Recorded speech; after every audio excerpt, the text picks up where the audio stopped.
ए गाडी बंगला पप्या गुटी बंटी फ्रीटी फ्रीज कूलर गॅस सिलेंडर बनणं शेगडी हिटर बिटर एअर वाफी जिंगळ्या कांदे गोण्या बकरा अंडे लाटणं फळफट बुकणी उशी तवा संडास बाथरूम किचन वाटा बेडशीट दिवाण चमचा वर्गळ उशी गादी टाक्या नाळ्या नुळ्या खांड खुंड बोंबलं सुट्टा अंड टरफल गुजरवाण्या घरात 7 जन्माच्या कोठी वहिनी साहेब ते दाका दुई बजाड गोष्टी डोंगर स्वीगाचा कलर शिक्षणाचा आहे भाऊ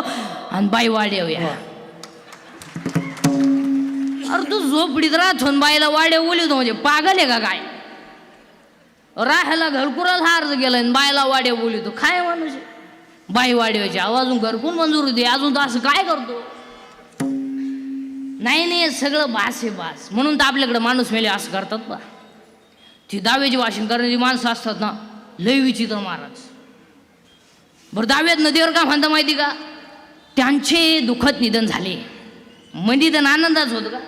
काय पेढे खाऊन मेले का ते काय काही तर काय म्हणते दाव्यात ते आपल्यातून जाऊन 10 दिवस झाले अहो ते आपल्यातून गेलेच नाही आपण नेले सुतळीनं बांधून ते का गेले ते पडेल होते उताने तुम्ही उलटे बांधले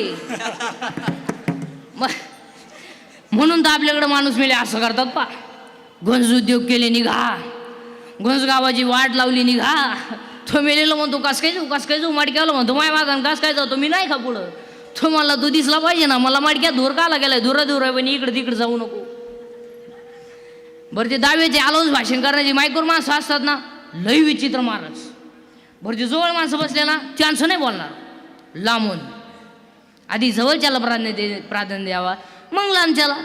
दाव्याचं भाषण चालू होतं बाबाराव नावाचा माणूस होता तिची बायको मेलची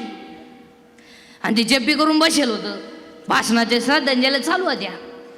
आता यांना लांबून माणूसाला तिची लाल करायची काही गरज होती का जवळचेच घ्यायचे यानं लगेच तिची लाल केली